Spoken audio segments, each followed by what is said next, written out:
Bueno, la unidad 8 nos va a hablar del sistema inmune, ¿sí? El sistema de nuestro cuerpo que se encarga de proteger al organismo de los patógenos y de la destrucción de células anormales dentro nuestro, ¿sí? Como pueden ser células infectadas por algún tipo de patógeno, como pueden ser células que son infectadas por virus o bacterias, y también células cancerígenas, ¿sí? También el sistema inmune se va a encargar de atacar a las células cancerígenas, a veces con éxito, a veces sin éxito. Bueno, ¿cómo actúa el sistema inmune? Bueno, bajo un principio bien simple, ¿sí? Reconoce lo propio y destruye lo ajeno. Básicamente eso es lo que hace el sistema inmune. Reconocer las moléculas propias, las células propias de células que son extrañas de organismos patógenos, ¿sí? Y también va a reconocer moléculas extrañas y las va a atacar, ¿sí? Existen dos tipos de respuesta inmune. La respuesta innata, en la cual va a atacar de manera general a patógenos y a células anormales, y una respuesta adaptativa, en donde va a haber un ataque un ataque específico, ¿sí? A patógenos y células anormales, ¿sí? Fíjense que acá estoy haciendo la distinción, perdón, ahí les voy a aumentar la pantalla. Fíjense que acá le estoy haciendo una distinción de dos palabras claves. Una es general y otra es la palabra específica. ¿A qué me refiero con esto? Por ejemplo, vamos al hecho en que entra un virus, ¿sí?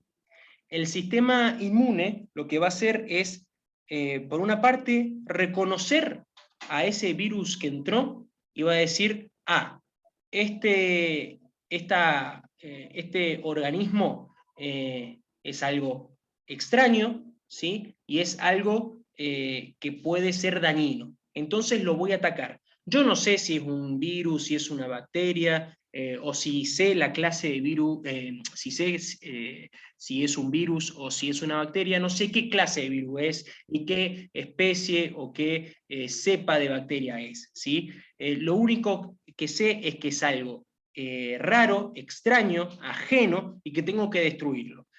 Eso vendría siendo la respuesta innata y es una respuesta rápida y general que da el organismo y básicamente ataca a lo extraño.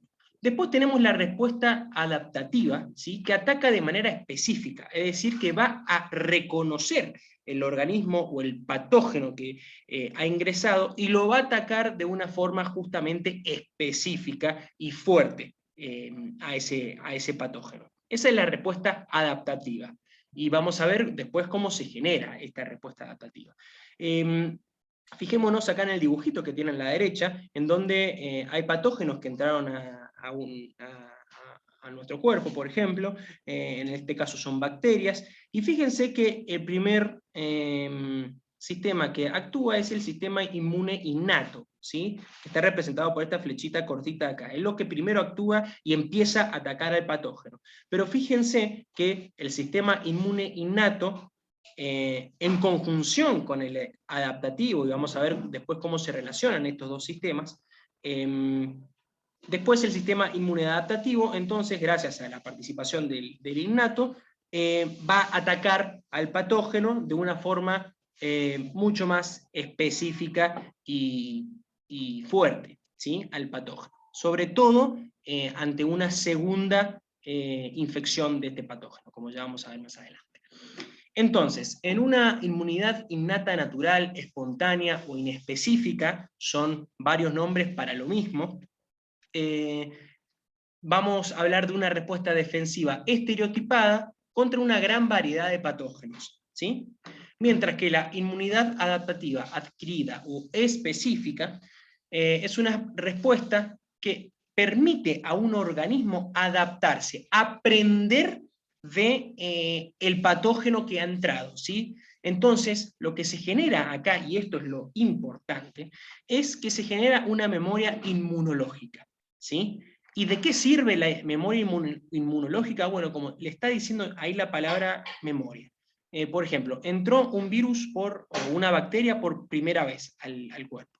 Por lo general, ahí la respuesta mayoritaria es una respuesta innata, porque entra por primera vez un patógeno. Pero lo que sucede acá es que el sistema inmune va a aprender de ese patógeno, va a reconocer ese patógeno, y cuando vuelva a ingresar por una segunda vez, va a decir, a este lo conozco, entonces yo sé cómo atacarte, yo sé qué anticuerpos voy a generar, qué células voy a generar, para poder destruirte de una forma más rápida y de una forma más eficaz, ¿sí? Entonces, la inmunidad innata y adaptativa, ¿sí? No es que actúen de forma separada, no, actúan en forma conjunta, ¿sí? Eso por un lado. Y por el otro es que tanto la inmunidad innata como la inmunidad adaptativa están compuestas por un componente celular o una respuesta celular y un componente humoral o respuesta humoral, ¿sí? ¿A qué hace mención el componente celular? Bueno, como les está diciendo el nombre, es la respuesta que va a estar mediada por las células del sistema inmune, ¿sí? Básicamente. Mientras que el componente humoral va a ser, o la respuesta humoral van a ser las macromoléculas, la respuesta que van a dar las macromoléculas del sistema inmune para atacar al patógeno, ¿sí? Y fíjense que una respuesta innata estereotipada que sucede en la inmunidad innata es una respuesta inflamatoria, ¿sí? Como vamos a ver más adelante. ¿Alguna preguntita hasta acá? ¿O vamos bien? Vamos bien, profe. Bien, perfecto. Cualquier cosa me paran. Ahora vamos a hablar de un poquito adentrarnos más en la inmunidad innata, ¿sí? La inmunidad innata se caracteriza por la existencia de RRP, que reconocen PMAP. ¿De qué me estás hablando? Bueno, vamos despacio. Los PMAP son las siglas de patrones moleculares asociados con los patógenos, o a los patógenos. Básicamente, ¿qué quiere decir esto? Bueno, van a ser moléculas o partes de moléculas que son características de patógenos, ¿sí? Así que, si bien estos nombres se los tienen que saber, por lo menos saberse las siglas, ustedes tienen que tener en la cabeza que básicamente son porciones de los patógenos que son reconocidos por estos receptores de reconocimiento de patrones, ¿sí? Por eso las siglas RRP, ¿sí? ¿Cuáles son moléculas características de patógenos? Bueno, pueden ser los ARN virales, moléculas en la superficie de bacterias, proteínas bacterianas, fragmentos de virus, de bacterias y también de protozoo, y otras moléculas más que como son características de los patógenos, van a servir para poder identificarlos, ¿sí? ¿Y cómo los identifico? De nuevo, gracias a estos receptores, ¿sí? Los RRP pueden ser libres, es decir, que van a estar diluidos o van a ser solubles en los líquidos o en los fluidos corporales, ¿sí? o en los tejidos, en las matrices extracelulares, o también puede constituir receptores de membrana en células que intervienen en la respuesta innata. Estos receptores pueden estar anclados a la membrana plasmática, o también pueden estar anclados en las membranas de orgánulos internos de la célula. Y también pueden ser de vida libre, o pueden estar libres en el citoplasma de las células, ¿sí? Lo importante de esto es que al unirse un RRP con un PMAP, es que se produce la alerta al sistema inmune de la entrada de un patógeno. Es como que suena la sirena, suena la campana de que ingresaron patógenos y que hay que atacarlos, ¿sí? ¿Alguna duda de esta filmina?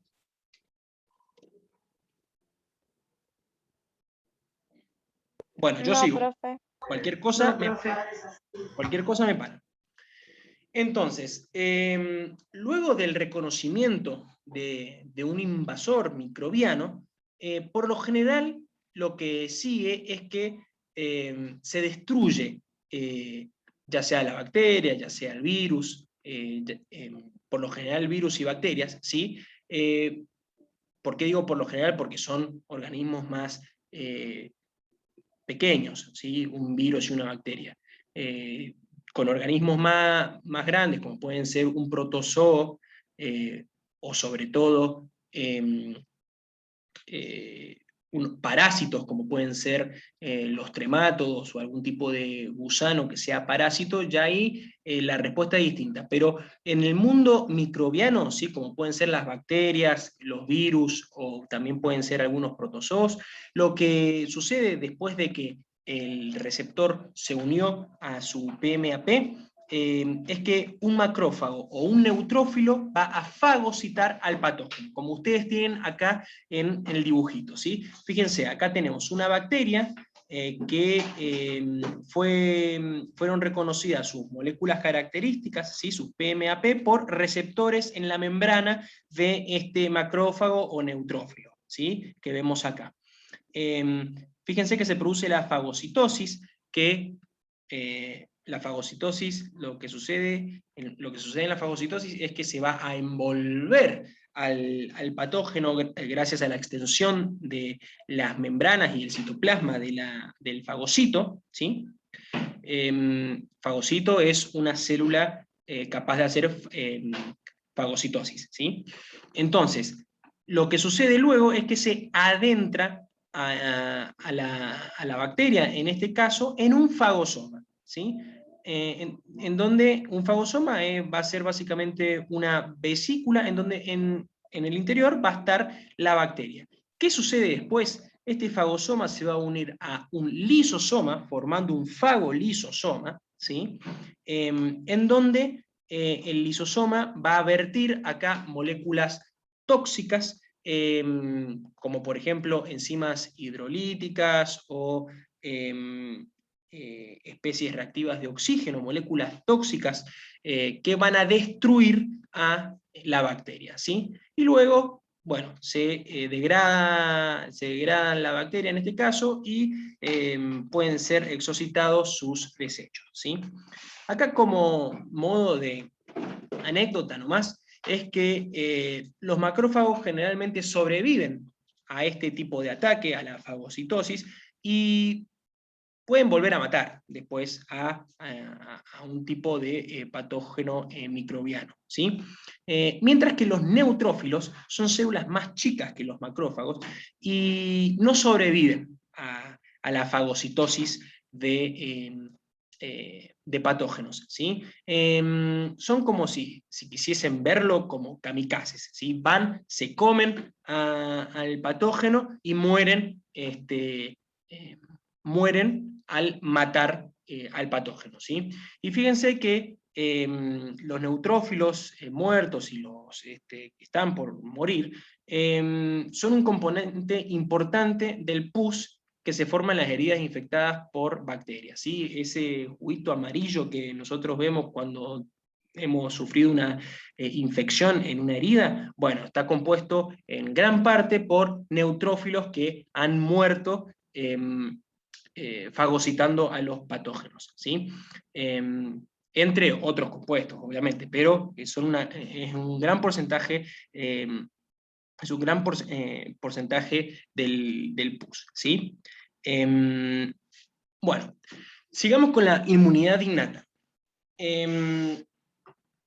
La inmunidad innata o inespecífica posee dos mecanismos de defensa. Unas barreras anatómicas, que van a ser la primera línea de defensa, que en las barreras anatómicas tenemos que mencionar a la piel y a las mucosas, ¿sí? La piel y la mucosa, básicamente, justamente es una barrera para que los patógenos no ingresen, ¿sí?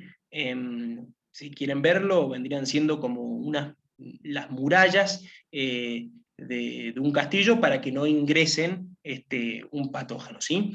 Y luego lo que se genera en la inmunidad innata es una respuesta inflamatoria. Una respuesta inflamatoria local es el campo de batalla donde el sistema inmune va a atacar al patógeno, ¿sí? Ahí es donde todas las células del sistema inmune, incluidas también las células del sistema inmune adaptativo, van a hacerle frente al patógeno, ¿sí? Los síntomas de la inflamación son dolor porque se liberan sustancias irritantes en estas zonas, calor porque aumenta la temperatura local, rubor por la liberación de histamina que produce vasodilatación. Al producirse vasodilatación, justamente se dilata el vaso, se transporta más sangre y la sangre transporta también calor. Por eso observamos un aumento de calor en la superficie, por ejemplo, en la piel. Si tenemos inflamada la piel, vamos a sentir calor por esto, ¿sí? Y también lo vamos a ver rojizo por esto también. Y edema porque la zona se hincha por extravasación de líquido, ¿sí?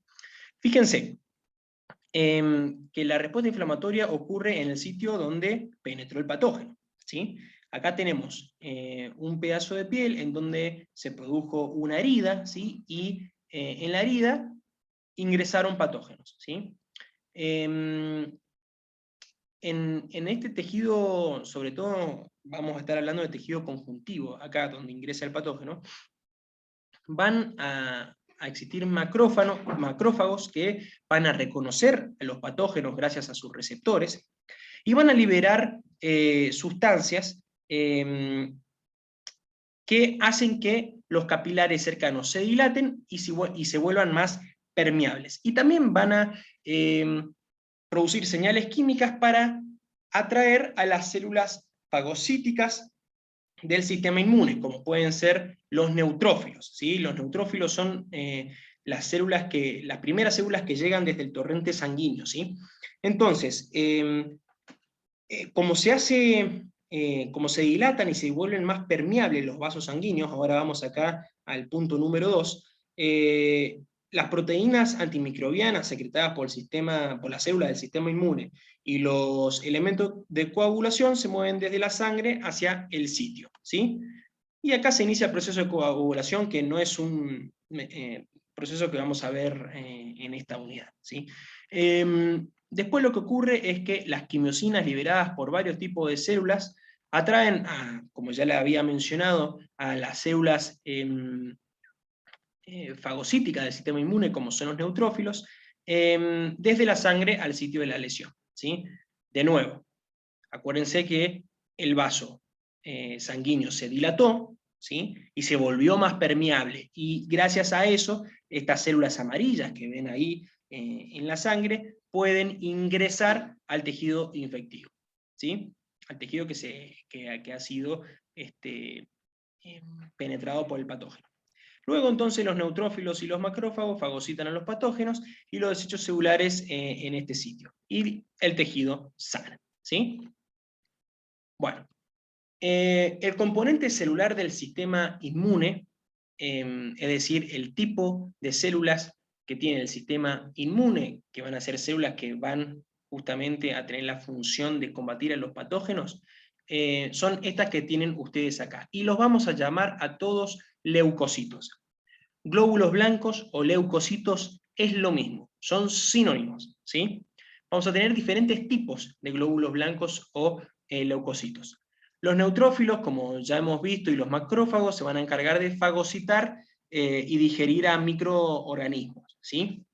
Los eosinófilos son células que exocitan gránulos secretorios con moléculas tóxicas, ¿sí? Que van a atacar a las paredes de parásitos grandes que no pueden ser fagocitados, como por ejemplo algunos gusanos como los tremátodos, ¿sí? O como las tenias, ¿sí? Que no pueden ser fagocitados porque son animales, o sea, es un parásito animal, ¿sí? Con dimensiones de un animal. Entonces no puede una célula fagocitar a un animal.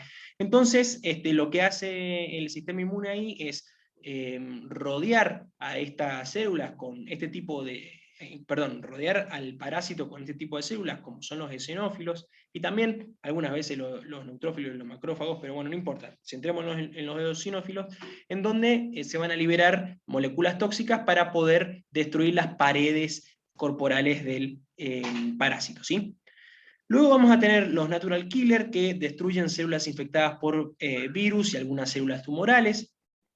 Los basófilos, que liberan histamina, que es una citoquina o una molécula proinflamatoria, e intervienen en las reacciones alérgicas, ¿sí?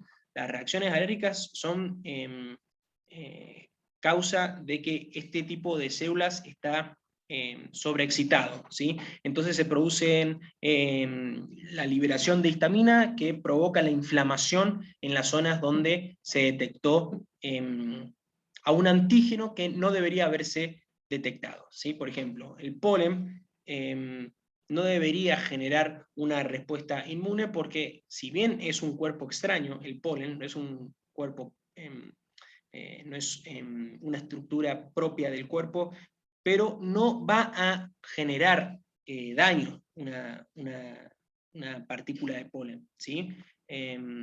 Puede ser liberada del cuerpo sin problemas, sin necesidad de generar una respuesta inmune, porque no va a producir, no es un patógeno, no va a producir infección. Sin embargo, por ahí el sistema inmune reacciona cuando no tiene que reaccionar, y eso es causa de las alergias, ¿sí? Después tenemos por último a las células dendríticas, que son células presentadoras de antígeno por excelencia, que les va a presentar antígenos a los linfocitos, en particular a los linfocitos T. Esto lo vamos a ver más adelante, pero es muy importante porque de esta forma vamos a conectar la inmunidad innata con la inmunidad adquirida, ¿sí? Hasta ahí terminamos con la inmunidad innata, y ahora vamos a hablar de las dos células de la inmunidad adquirida, que son los linfocitos B, que van a ser los generadores de anticuerpos, ¿sí? Y los linfocitos T, que van a destruir células infectadas con patógenos de una manera específica, y también pueden regular la actividad de otros leucocitos. ¿Por qué? Porque hay varios tipos de linfocitos T con diferentes funciones. ¿Estamos bien hasta acá? ¿Quieren que repasemos algo o vamos bien? ¿Me van siguiendo?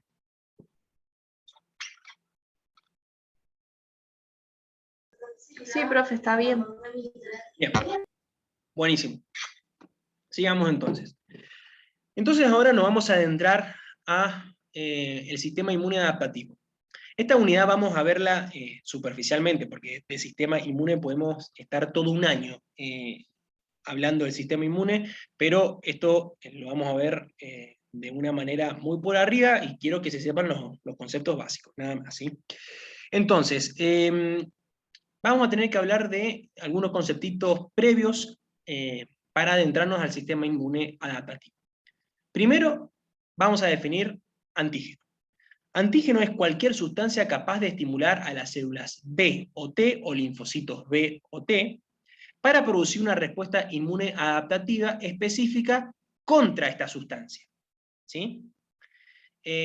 Son por lo general partes de proteínas de patógenos o partes de proteínas de células cancerígenas, ¿sí? Después, los anticuerpos son proteínas libres producidas por linfocitos B efectores, que se unen específicamente a un antígeno que estimuló su producción. Entonces lo vamos a ver más adelante, pero ahora centrémonos en la relación antígeno-anticuerpo. Un antígeno, entonces, es cualquier sustancia que puede estimular a un linfocito B o a un linfocito T, mientras que un anticuerpo es una proteína que se va a unir específicamente a este antígeno, ¿sí? ¿Y qué más? ¿Qué me falta decir acá? Ah, bueno, que los anticuerpos son inmunoglobulinas, ¿sí? Son inmunoglobulinas, y la función que tienen es etiquetar al patógeno de una manera específica para que células y moléculas del sistema inmune lo eliminen, pueden neutralizar toxinas y reducir la propagación de células infectivas, ¿sí? Patógenas, ¿sí? Acá me faltó decir de células patógenas. Bueno, y después tenemos que hablar de dos receptores de antígenos, ¿sí? Que van a ser los BCR y los TCR. Los BCR son receptores de superficie en las células B o linfocitos B, y son inmunoglobulinas también, al igual que los anticuerpos. Nosotros lo vamos a ver como cosas separadas, pero según el libro que lean o la literatura en la que estén, a los BCR también se los llaman anticuerpos, nada más que son anticuerpos que en vez de tener vida libre, van a estar anclados a la membrana plasmática de los linfocitos B. Porque es la única diferencia que existe entre los BCR y los anticuerpos. Son moléculas iguales, salvo de que tienen una región, estas proteínas, lipofílica, que les permite anclarse a la membrana, nada más, pero son iguales a los anticuerpos. Nosotros lo vamos a ver de forma distinta, porque me parece que es más fácil entender algunas cositas, ¿sí? Si no se empiezan a confundir los conceptos, y eso no me gusta. Entonces lo vamos a ver como dos cuestiones separadas. BCR y anticuerpos. Son dos proteínas muy relacionadas, nada más que los anticuerpos se van a unir a antígenos de una forma libre, es decir, que van a estar, van a ser solubles en los líquidos corporales, y los BCR, por otra parte, van a ser receptores en la superficie de las membranas de los linfocitos B, de la membrana plasmática. Mientras que los TCR son receptores de superficie en las células T, que también se van a unir a antígenos de forma específica. Entonces, fíjense, acá tienen un dibujito a la derecha, en donde un virus es incorporado por una célula, o sea que este virus ha infectado a esta célula del cuerpo, y gracias también a la respuesta del inmune, a la respuesta inmune innata, ¿sí? Sobre todo gracias a las células presentadoras de antígenos, como son las células dendríticas, se va a producir entonces dos tipos de respuesta. Una respuesta mediada por anticuerpos, gracias a las células B que van a secretar anticuerpos. Fíjense que los anticuerpos van a poder unirse después a regiones específicas del virus, que son las pelotitas rojas, ¿sí? Y las células T, un tipo de células T, no todas, pero un tipo de células T, las células T citotóxicas, lo que van a hacer es reconocer a las células que son infectadas por el virus, y si la célula infectada del virus no puede tener la propagación dentro suyo del virus, lo que hace la célula T es directamente decirle, bueno, chao, te tenés que morir, ¿sí? Es como que la convencen a la célula infectada de que tiene que morirse. ¿Cómo lo hacen? Induciendo la apoptosis, que es la muerte celular programada. Entonces lo que le hacen la célula T es liberar ciertas moléculas y unirse con receptores de membrana de la célula que está infectada, y la van a inducir a que realice apoptosis, y de esta forma la célula se suicida, digamos, ¿sí? ¿Para qué? Para que no se siga propagando el virus, porque si no matamos a esta célula que está infectada, el virus puede salir, puede propagarse internamente y después propagarse externamente al salir de la célula para poder infectar a otra célula. Entonces, la decisión que toma la célula T citotóxica es decir, no, hermano, vos te moriste, estás infectado y te tenés que morir, ¿sí? Bueno, La respuesta inmune adaptativa, a ver, déjenme que me ordene un poquitito. Listo.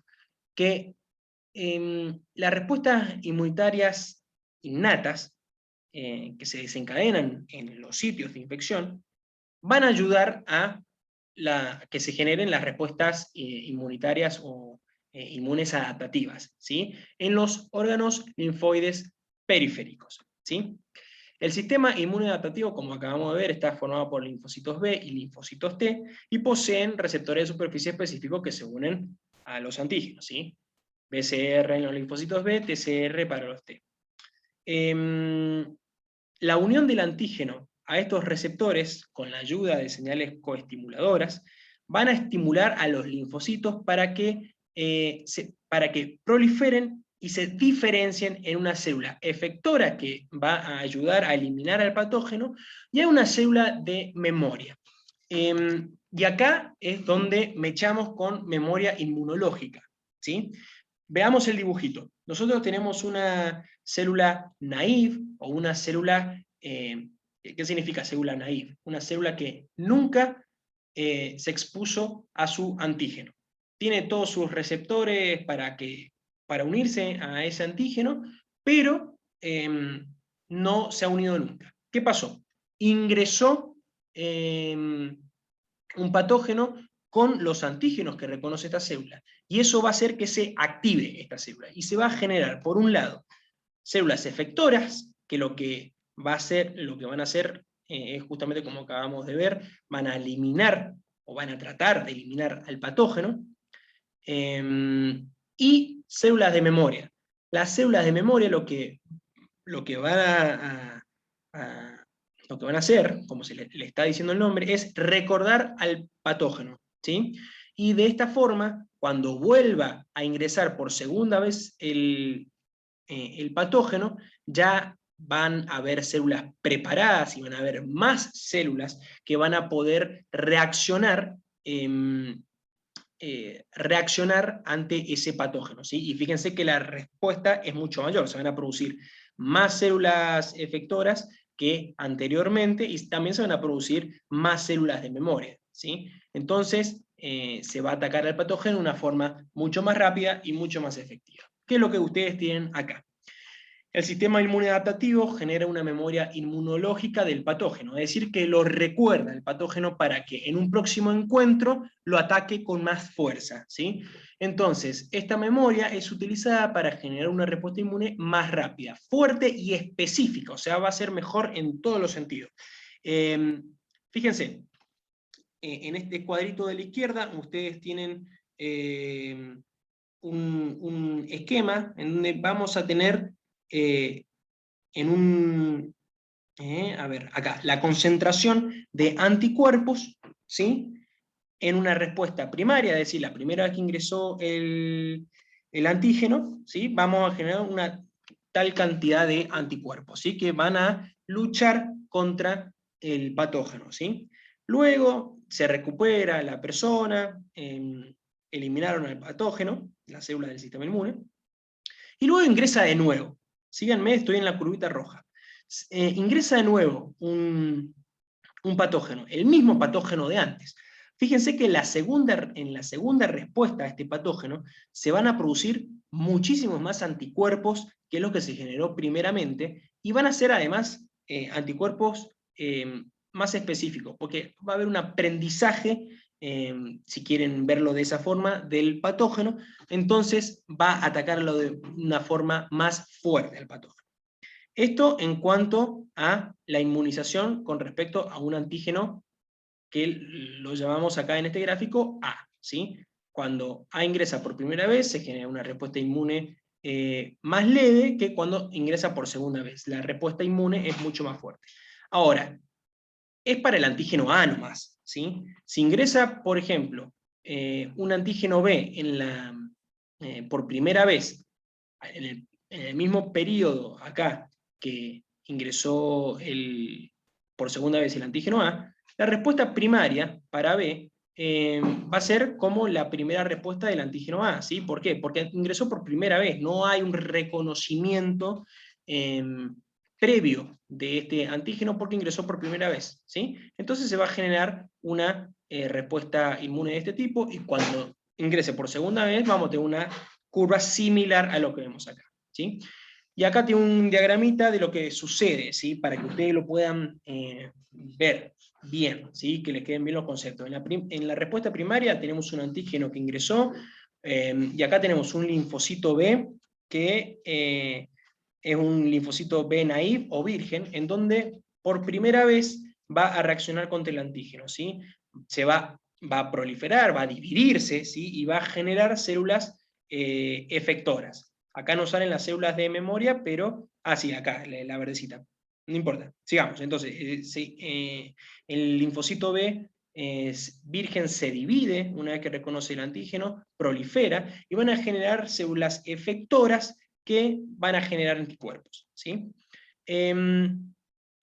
Pero también se van a generar células de memoria, ¿sí? Ahora fijémonos en la respuesta secundaria. Fíjense, antes yo partí de un linfocito virgen y de un solo linfocito. Ahora voy a tener varias células de memoria que van a poder reaccionar a este antígeno por segunda vez, y van a entonces a producir muchísimo más células que en la primera respuesta, ¿sí? Porque acá está representado por 3 células distintas, ¿sí? Fíjense que las 3 pelotitas verdes van a generar células efectoras, y estas células efectoras a su vez van a generar anticuerpos mucho más que en la ocasión anterior. ¿Se entendió? ¿Lo pudieron ver? Sí, profe. Bien, perfecto. Se nos está por acabar el tiempo, pero bueno, vamos a terminar con esta diapositiva, en donde vamos a ver el origen y la maduración de los linfocitos B y T. Los precursores, es decir, las células que van a dar origen a las células B y T se generan en la médula ósea, pero la diferencia es que esos precursores, en el caso del linfocito B, van a quedarse en la médula ósea y se van a diferenciar a linfocitos B en la médula ósea, ¿sí? Mientras que los linfocitos T, el precursor va a migrar al timo, ¿sí? En donde ahí sí se van a diferenciar a linfocitos T. Entonces, la médula ósea y el timo son órganos linfáticos primarios, porque es en donde se desarrollan las células B y T, ¿sí? Pero fíjense que no se van a activar ni en la médula ósea ni en el timo los linfocitos B y T, sino que van a migrar después a los órganos linfáticos periféricos, como pueden ser los ganglios linfáticos, y ahí es donde van a unirse a los antígenos, y es en donde se va a producir la proliferación y diferenciación de las células B y T.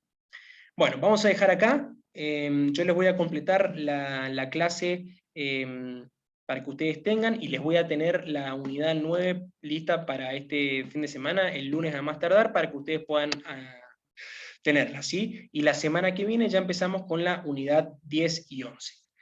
Bueno, cualquier duda que tengan me avisan, y bueno, y arreglamos alguna consulta. Bueno, que tengan un buen fin de semana, chicos. Gracias, Chao, profe, nos vemos, que profe. tengamos fin de semana. Gracias. Chao, chao, nos vemos.